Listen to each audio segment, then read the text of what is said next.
Pozdrav svima, ja sam Zaravaniti, dobrodošli u novi video turnira pravoslavnih heroja. Hvala vam puno za sve lajkove, preglede na prethodnom videu. Ako niste pogledali, pogledajte. To je prvi deo ovog videa. Stvarno mislim da je igra zanimljiva i da možemo napravimo turnir sa bilo kim da igram. Tako da pišite u komentarima sa kim želite da vidite da igram ovu igru. I također samo da naglasim da ne ismevamo religiju, samo igramo kartičnu igru. Nije nam cilj uopšte ismevanje religije, nemamo razloga za time. Jednostavno igramo igru, usprdamo se i to je to. Također ako niste prijavljeni na kanal, prijavite se na kanal, što čekate, postanite na bande, kingiške. I ako niste na spisku ko vidite na kraju, napišite nadimak u komentarima i pišite dodati. Projekat se zove Tvoje ime na mom zidu, vi što možete ovdje gore pogledati. Nadam se da ćete uživati u videu, ako već znate pravila, preskočite do ovog dela videa i uživajte. Pravila su generalno jasna, osim gramatičkih grešaka nekih. Kako se igraju pravoslavni heroji? Cilj ove igre je postizanje vere. Igrač koji prvi dostigne 100 poena vere pobeđuje partiju. Igrači igraju potezima tokom kojih mogu koristiti svoje karte. Ovako izgleda teren.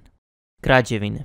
Građevine iz ruke stavljate u zonu za građevine. To su 3 polja u donjem redu terena. U bilo kom trenutku možete imati maksimalno 3 građevine. Ukoliko vam je zona popunjena i imate 3 građevine, možete jednom u potezu zameniti građevinu na terenu jednom iz vaše ruke. Nije naglašeno, ali pretpostavljamo da zamenjena ide na dno špila. U gornjem desnom uglu vidite broj vere koje vam ova karta dodeljuje na kraju svakog vašeg poteza. Dole je zapisana blagodat, to je poseban efekat koji se aktivira na kraju vašeg poteza ukoliko se na terenu nalazi svetac u čije ime je ona podignuta. Na primjer imate Svetog Nikolu i crkvu Svetom Nikoli.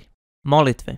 Molitve aktivirate tako što ih iz ruke stavljate u molitvenik. To je jedna zona na levoj strani vašeg terena. Iskorištene molitve se ređaju jedna na drugu u molitveniku i postaju neiskoristive. Prva molitva koju igrač odigra u partiji je obavezna da se pročita. Nakon aktiviranja svake molitve se morate prekrstiti. Ukoliko to ne učinite, vaš komšija vas može opomenuti i dobiti veru umjesto vas. U gornjem desnom uglu se nalazi broj vere koje vam ova karta dodeljuje u trenutku kada je aktivirate. Dole je zapisano blagodat. To je poseban efekat koji se aktivira u trenutku aktiviranja molitve ukoliko se na terenu nalazi svetac kome je ona posvećena. Na primjer imate Svetog Nikolu i aktivirali ste molitvu Svetom Nikoli. Sveci. Svece iz ruke stavljate u zonu za svece. To su 3 polja u gornjem redu terena. U gornjem desnom uglu imate broj vere koji morate imati kako biste stavili svece na teren. I dole je zapisan blagoslov koji je poseban efekat koji sami aktivirate u bilo kom trenutku tokom svog poteza. Blagoslov svakog sveca možete aktivirati samo jednom po potezu. Blagoslov aktivirate tako što kartu sveca okrenete horizontalno. Na kraju svog poteza svece vraćate u uspravan položaj. U bilo kom trenutku možete imati maksimalno 3 sveca. Ukoliko su vam zone popunjene i imate 3 sveca, možete jednom u potezu zameniti jednog sveca na terenu jednim iz vaše ruke, osim ako nije iskoristio svoj blagoslov tokom poteza. Anđeli. Anđele iz ruke stavljate na terenu zonu za svece. To su 3 polja u gornjem redu terena. U bilo kom trenutku možete imati samo jednog anđela. Tokom svog poteza možete pozvati samo jednog anđela. Anđele pozivate tako što izaberete svece čiji je ukupan broj vere koju zahtevaju jednak ili veći od broja vere koju anđeo zahteva, a zatim ih stavljate na dno špila. Anđele imaju 2 sposobnosti. Dolazak i uspeće. Sposobnosti drugih karata koje se odnose na svece ne utiču na anđele. U gornjem desnom uglu je zbir zahtevnog broja vere koji je potreban da posjeduju sveci koje šaljete u špil kako bi se pozvala ova karta. Dole su zapisani dolazak i uspeće. Dolazak je poseban efekat koji se može aktivirati samo u trenutku pozivanja ove karte, tako što ćete pročitati jednu molitvu iz vaše ruke ili molitvenika. Ukoliko u tom trenutku nemate ni jednu molitvu u ruci ni u molitveniku, dolazak se ne aktivira. Ispod je zapisano uspeće, to je poseban efekat koji se automatski aktivira u vašem sljedećem potezu nakon što je ova karta pozvana. U trenutku aktiviranja se ova karta stavlja na dno vašeg špila. Grehovi. Grehovi su karte koje se samostalno aktiviraju i oduzimaju veru. Oni se nalaze na zoni za grehove. To je horizontalno polje između vašeg i komšinog terena koju dele oba igrača. Oni se ređaju prednjom stranom na dole, jedni na druge, samo je karta na vrhu okrenuta prednjom stranom na gore. Malo nebitno, ali dobro. Samo 2 greha mogu da se aktiviraju po potezu. Ako imate manje od 30 poena vere, grehovi oduzimaju duplo manje vere. U gornjem desnom uglu se nalazi broj vere koju oduzima u trenutku trenutku svog aktiviranja. Dole je zapisan uslov koji kada igrač ispuni sebi oduzme veru. Nakon aktiviranja greh se šalje na dno zone za grehove. Greh se može aktivirati u bilo kom trenutku nezavisno od toga čiji je potez. Tok igre.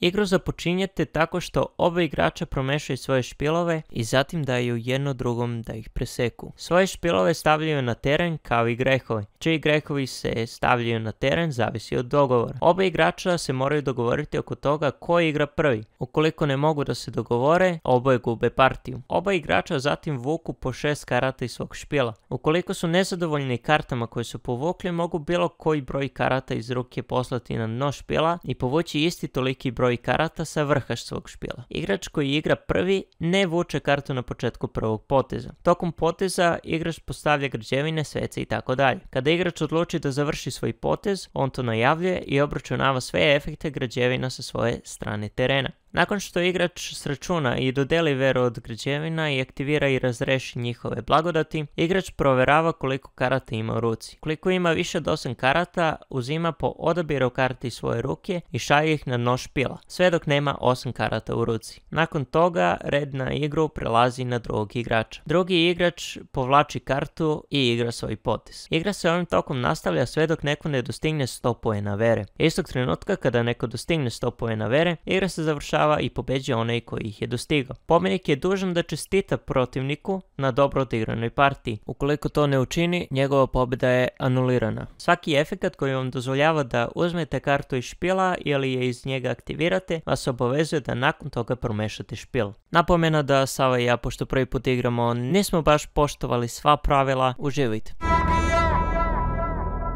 Sava je našao popit na ulici, bukvalno dinosaurusa. Daj mi da vidim koja je fora sa tim. Imate više poena vere od vaše komšije. Igramo treću partiju. Ko će da igra? Pa ide ti.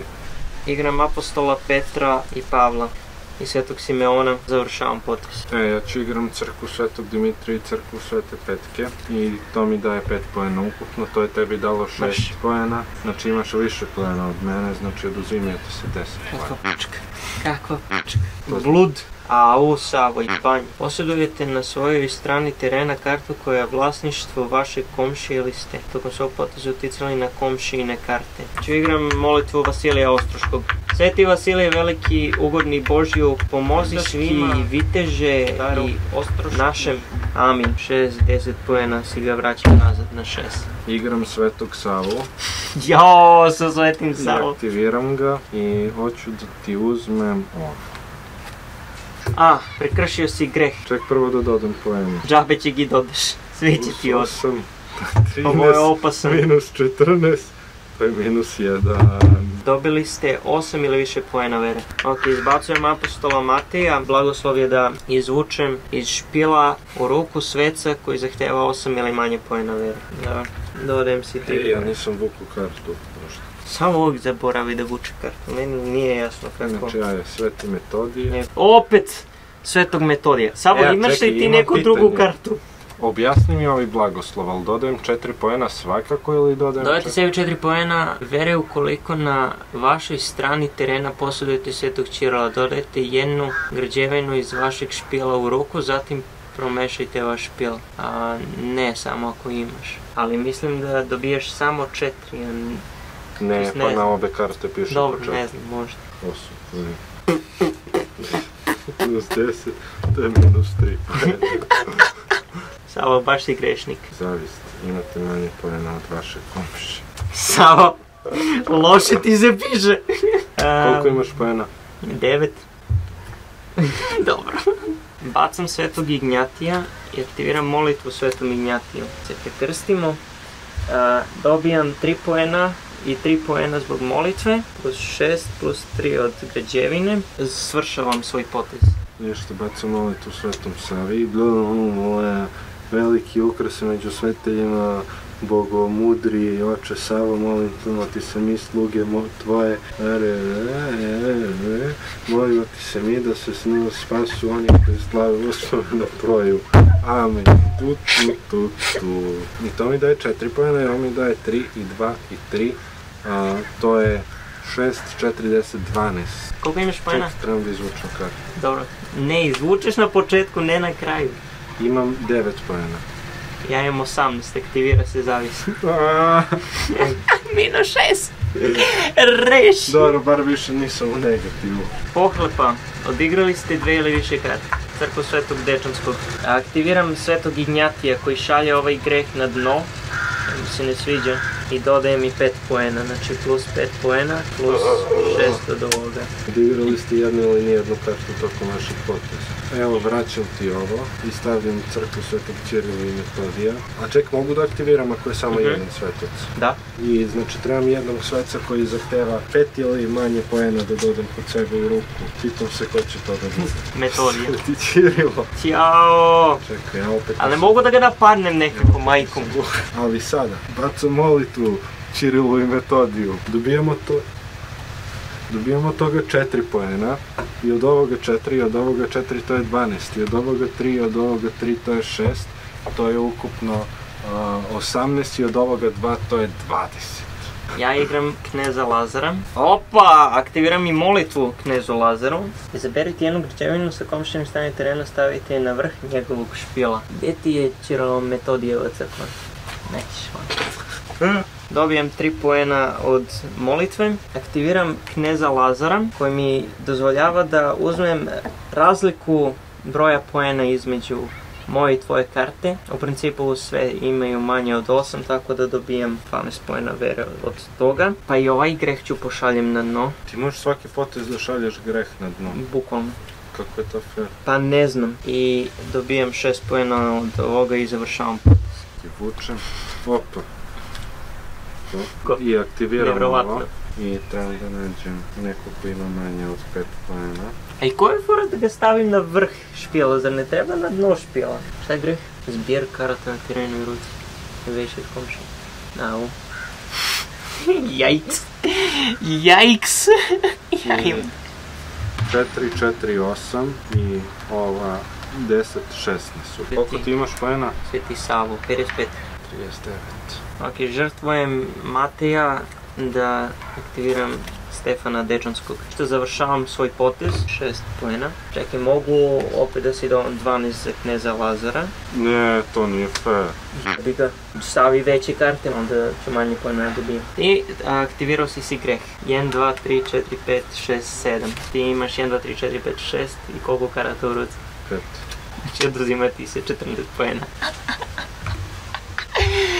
Reši. 25 imam tačno, jedi govna, znači ću skloniti Svetog Savu, ću stavim Svetog Georgija, a Svetog Savu stavljam na dno, jel da? Sve ostale svece na terenu u špilove svojih vlasnika. Svece, ne građevine, samo svece. Ja sam toliko skupljao da si samanujem Rafaela. Promešajte vaše špilove, koliko si karta skupio, toliko vučeš. Ne treba vučeš. Pročitam ja to. Šaljite sve ostale svece na terenu u špilove svojih vlasnika, zatim oboje promešajte vaše špilove. Nakon toga, ukoliko vaš komšija ima manje vere od vas, dobijete mu 15 poena vere. Nema manje vere. Koliko ja tu skupljam, ja skupljam plus 8. I ja opet nisam vukao. Samo nauči da vučeš. Evo, imate više poena vere od vaše komšije. Majku mu jebem. Još mi je sklonio onu kartu koja sklanja grehove. Pa da. Aktiviram Stefana Dečanskog, šaljem si ovu kartu na groblje. Mogu da povučem jednu kartu i da si dodelim 7 poena. Od ovoga dobijam 3 poena. Izaberite 2 građevine iz vašeg špila i stavite ih na teren, zatim promešajte vaš špil i dodelite sebi 12 poena. Plus 12 poena i 2 građevine treba da izvučem da stavim na teren. Igrajte. Ovo bacam. Znači sve svece i građevine vraćam u špil. Ti ili svi? Ja. Dobro. I onda vučem toliko karata, znači poslao sam 4 i dobijam 2 poena za svaku kartu koju sam poslao, plus 8, to je 41, stavim Svetog Metodija i aktiviram ti greh, zato što imaš više poena od mene. Dobro. I ću stavim i Svetu Petku, ali ne mogu da ju aktiviram blagoslov. Dobro. Vučem karu, jebale me molitve više. Nešto aktiviram molitvu da bi dobio poene. Šta imamo novi greh? Posjedujete na svojoj strani terena kartu koja je vlasništvo tuđe. Ok, šaljem jednu građevinu na dno špila, povlačim jednu kartu, dobijam 7 poena od toga. 7 poena od toga plus 6 od ovoga i ja sam pobedio. Čestitam na dobroj partiji, komšija. 2:1. Ko će igra prvi? Ja mislim da ti treba da igraš. Ja mislim da ti trebaš da igraš. Ali ja sam igrao prethodno prvi, znači sada ti igraš. Ma jedi mi govna, neću da igram prvi, da imam manje karata celu rundu. Te bre, igrao sam prethodno. Nema veze. Ja sam prvi igrao prethodno. Bog mi, da ću izgubiti. Dobro. I obojice smo izgubili. Daj, vidimo se. Vidimo se, komšija. Vidimo se komšija, sve najgore. Da ti crkne krava. Ja imam pobjed. Ja sam pravi pobjed. Tako da to je bilo to što se tiče okvira, nadam se da ste uživali. Bacite like ako vam se sviđa ovaj kontent i pišite u komentarima sa kim želite da vidite da igram. To je bilo to, vidimo se, see ya, peace, rah!